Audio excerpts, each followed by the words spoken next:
क्रांतीवीर दत्तोबा भोसले यांचा जन्म मराठवाड्यातील लातूर जिल्ह्यातील औसा तालुक्यातील मातोळा या गावी एका सर्वसामान्य शेतकऱ्याच्या कुटुंबात 19 नोव्हेंबर 1918 रोजी झाला. स्वातंत्र्यापूर्वीचा काळ असल्यामुळे समाजामध्ये प्रचंड अंधश्रद्धा, निरक्षरता होती. मातोळा हे गाव निजाम सरहद्दीपासून जवळच होते. काशिम रजवी हा मूळ लातूरचा रहिवासी होता. तो प्रचंड धर्मांध असल्याकारणाने तो गोरगरीब जनता, महिला यांच्यावर अन्याय व अत्याचार करत असे. त्याच्याकडे 2.5 लाखाची फौज होती. या छळाच्या कहाण्या ऐकल्यावर निजामाचे राज्य म्हणजे एक छळछावणीच होती. मराठवाडा मुक्तीसंग्राम समजून घेण्यासाठी निजाम, रजाकार आणि त्यांनी केलेले छळ समजून घ्यावा लागतो. रजाकार लातूर, उस्मानाबाद परिसरामध्ये गोरगरीब जनतेवर प्रचंड अन्याय व अत्याचार करत होता. निजामाची राजवट हे मराठवाड्याच्या जनतेसाठी दुहेरी पारतंत्र्य होते. निजाम हा ब्रिटिशांचा मांडलिक असल्यामुळे राजकीय पारतंत्र्य तर होतेच, शिवाय सांस्कृतिक पारतंत्र्यसुद्धा होते. मराठी, तेलुगू आणि कन्नड या भाषा लोकभाषा असतानाही त्यांना शिक्षण आणि राज्यकारभार यांच्यात अजिबात स्थान नव्हते. प्राथमिक शिक्षण वगळले तर माध्यमिक आणि उच्च शिक्षण उर्दू माध्यमातूनच द्यावे लागत होते. तसेच सांस्कृतिक कार्यक्रम आणि धार्मिक सणवार यांच्यावर अनेक निर्बंध होते. स्वाभाविकच नागरी हक्कासाठी आणि राजकीय स्वातंत्र्यासाठी हैदराबाद स्टेट काँग्रेसच्या नेतृत्वाखाली चळवळ झाली. 1940 ते 48 या काळात लोकांचे मनोदय वाढावे म्हणून संस्थानाच्या सरहद्दीवर काही प्रतिकार शिबिरे उभारण्यात आली होती. या शिबिरात दत्तोबांच्या सोबत अनेक कार्यकर्त्यांनी भाग घेतला होता. सगळीकडे जेव्हा अन्याय, अत्याचार पसरतो, मानवी मूल्यांची गळचेपी केली जाते, सर्वसामान्य व्यक्तीला आपला स्वाभिमान हरवून बसवावा लागतो, तेव्हा दत्तोबासारखा क्रांतिकारक एखादा जन्माला येतो. हैदराबाद संस्थानात मुक्तीसंग्रामाच्या लढ्याचे वारे घोंगावू लागले तशी दत्तोबासारखी मुलं शाळा, कॉलेज, शेतमजुरी सोडून स्वतःला मुक्तीसंग्रामात झोकून देऊ लागले. काशिम रजवी म्हणजे आग्यामोहाळ, त्यांनी निर्माण केलेली रजाकार रूपी भूताची पिलावळ होती. तो स्वतःला सार्वभौम बादशाह आणि जिवंत बॉम्ब समजत असे. दत्तोबाचे शिक्षण उर्दू माध्यमातून मातोळा या गावी झाले. लहानपणापासूनच त्यांच्या मनात शिक्षण, व्यायाम आणि कुस्तीची आवड असल्यामुळे त्यांनी पुढील शिक्षणासाठी हिप्परग्याच्या राष्ट्रीय शाळेमध्ये प्रवेश घेतला. या शाळेचे मुख्याध्यापक स्वामी रामानंद तीर्थ होते. शाळेत राष्ट्रभक्तीचे शिक्षण दिले जायचे. त्यावेळी देवीसिंह चव्हाण, नारायणराव लोहारेकर यांच्यासोबत दत्तोबा शिकत. आपल्या व्यक्तिमत्वाने शिक्षकांचे व स्वामी रामानंद तीर्थ यांचे लक्ष वेधून घेतले. हा दत्तोबा भविष्यात पराक्रमी निघेल असे उद्गार स्वामी रामानंद तीर्थ यांनी काढले आणि भविष्यात ते खरेही ठरले. पुढे त्यांनी सोलापूरचे हरिभाई देवकरण हायस्कूल क्रीडा क्षेत्रात गाजवले. हैदराबाद संस्थान आणि सोलापूर येथे क्रीडा क्षेत्रामध्ये आपला नावलौकिक मिळवला. संस्कृत, मराठी, इंग्रजी आणि उर्दू भाषेवर प्रभुत्व असलेल्या दत्तोबांनी पुढील शिक्षणासाठी 1937 मध्ये बडोदा येथे महाराजा सयाजीराव यांच्या सहवासात गेले. बडोद्यामध्ये प्रोफेसर राजरत्न माणिकराव यांच्या मार्गदर्शनाखाली कुस्तीचे धडे गिरवू लागले. प्रथम क्रमांक मिळाल्यामुळे तत्कालीन भारताचे गव्हर्नर जनरल लॉर्ड लिनलिथगो यांच्या हस्ते 1940ला गोल्ड मेडल आणि प्रशस्तीपत्रक मिळाले आणि बडोद्यामध्ये त्यांचा भव्य सत्कार झाला. यातच दत्तोबा यांचा क्रांतिसिंह नाना पाटलासोबत परिचय झाला. नाना पाटलांची सर्व क्रांतिकारी चळवळ समजून घेतली आणि आपल्या भागामध्ये कॅम्पचे आयोजन केले. निजामाचे राज्य छळाच्या कहाण्या ऐकून दत्तोबाचे मन विषण्ण होत होते. देशभर स्वातंत्र्य लढ्याचा अंगार पेटलेला असताना मराठवाड्यामध्ये कुठेतरी स्वातंत्र्याची ज्योत पेटविणे सुरू होते. दत्तोबाला याच वेळी निजामाच्या विरुद्ध संघर्ष करण्याची प्रेरणा व मार्गदर्शन नाना पाटलाकडून मिळाले.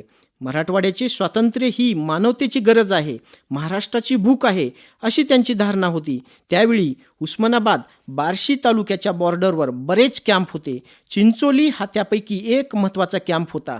या कॅम्पवरील दत्तोबा आणि त्यांच्या इतर सहकार्यांनी मिळून निजाम हद्दीतील जवळपास 65 गावे मुक्त केली होती.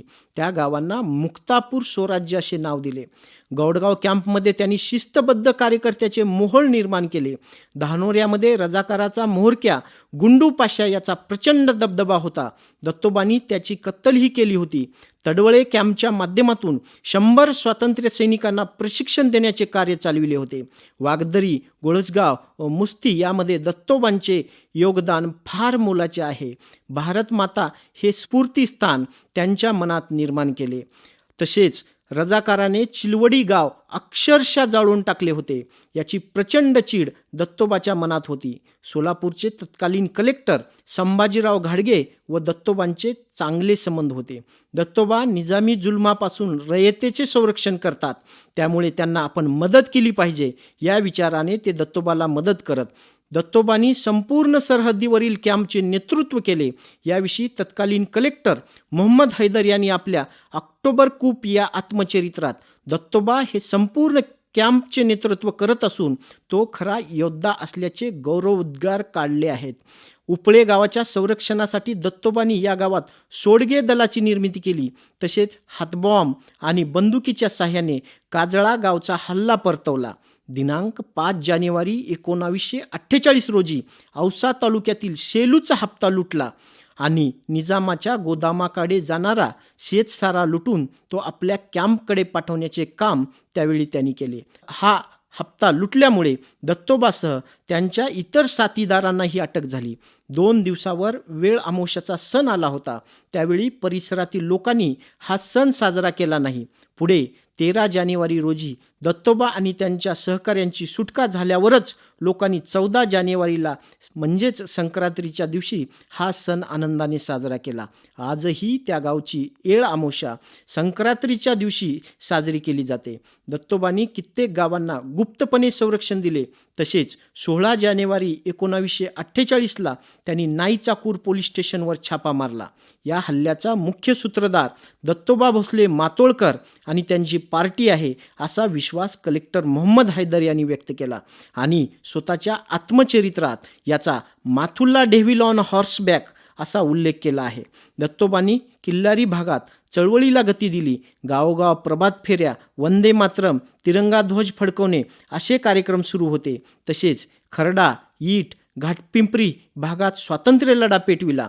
काटी परिसरात निजाम विरोधी कृतीदले आक्रमक केली आणि निजाम सरकारविरुद्ध रणसिंग फुंकले. अशा प्रकारे रजाकारांच्या गुंडशाहीला आणि निजामशाहीच्या दडपशाहीला दत्तोबा क्रांतिसिंह नाना पाटलाप्रमाणे नियोजन करून त्यांना गुंगारा देऊन पळती भुई थोडी करत असत. तसेच गावांना संरक्षण देत असत.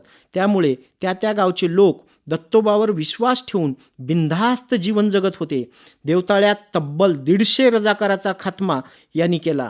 त्यावेळी मुस्लिम महिलांना सुरक्षित ठिकाणी नेऊन त्यांचे प्राण वाचवले व रजाकाराचा म्होरक्या जहिरोद्दीन वकील आणि नंतर त्याचा भाऊ सनाउल्ला यांना ठार मारले. हा सर्व थरार म्हणजे दत्तोबा यांच्या गनिमी काव्याचा एक प्रकारच होता. हैदराबाद संस्थान मुक्ती लढा म्हणजे भारतीय स्वातंत्र्याच्या पूर्णत्वाचा लढा होय.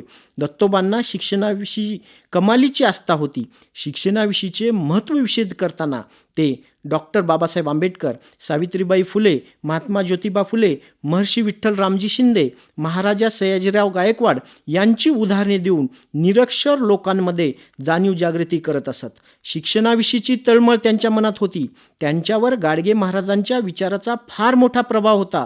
दत्तोबांच्या धर्मविषयक दृष्टिकोनाविषयी सांगताना त्यांना धर्माच्या नावाखाली चाललेला थोतांडपणा हा अजिबात मान्य नव्हता.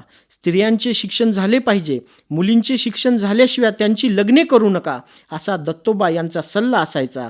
त्यांनी आपल्या परिवारातील एकाही मुलीचे लग्न शिक्षण पूर्ण झाल्याशिवाय केले नाही. महात्मा गांधीच्या अस्पृश्य निवारणाच्या चळवळीचा जबरदस्त प्रभाव दत्तोबावर होता. ते अस्पृश्य शिवाशिव हे मानत नसत. तसेच ते आपल्या मुलांची नावे पालक कशी ठेवतात ते सांगताना उपमा, दृष्टांत इत्यादीचा वापर करतात.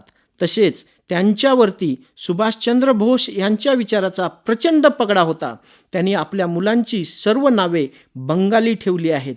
दत्तोबा यांचे नेतृत्व सर्वांनीच मान्य केले होते. काळाने ती संधी दत्तोबांना दिली. कार्यकर्ते तयार केले. त्यांना देशासाठी समर्पण करायला तयार राहण्याची मानसिकता तयार केली. राजकीय प्रतिष्ठा वाढविण्याची चळवळ आणि निजाम यांचा दुवा होण्याची मल्ली नाती त्यांनी कधीच केली नाही. रजाकाराच्या मनात धडकी भरवण्याचे काम त्यांनी केले, परंतु मुस्लिम महिलांना वेळोवेळी सुरक्षित ठिकाणी नेऊन त्यांचे प्राणही वाचवले. दत्तोबा 3 वर्ष जेलमध्ये राहिले, पण तेथेही त्यांचे मन त्यांना स्वस्थ बसू देत नव्हते. त्यांची जेल डायरी अतिशय वाचनीय व प्रगल्भतेचे दर्शन घडविणारी आहे. सामाजिक सुधारणा, स्त्री शिक्षण, अस्पृश्यांच्या प्रश्नावरही त्यांचे लिखाण थक्क करणारे आहे आणि देशहिताचा विचार, समाजाबद्दलचा शिक्षणाचा दृष्टिकोन अतिशय वाखाणण्याजोगा आहे. म्हणूनच आधुनिक काळात मला आणि माझे म्हणणाऱ्यासाठी दत्तोबाचे कार्य हे आदर्शच होय. दत्तोबा म्हणजे एक चालते फिरते व्यासपीठ, तसेच संस्कारपीठ आणि एवढेच नव्हे, दीन दुबळ्याचे, गरिबाचे ते विद्यापीठच होते.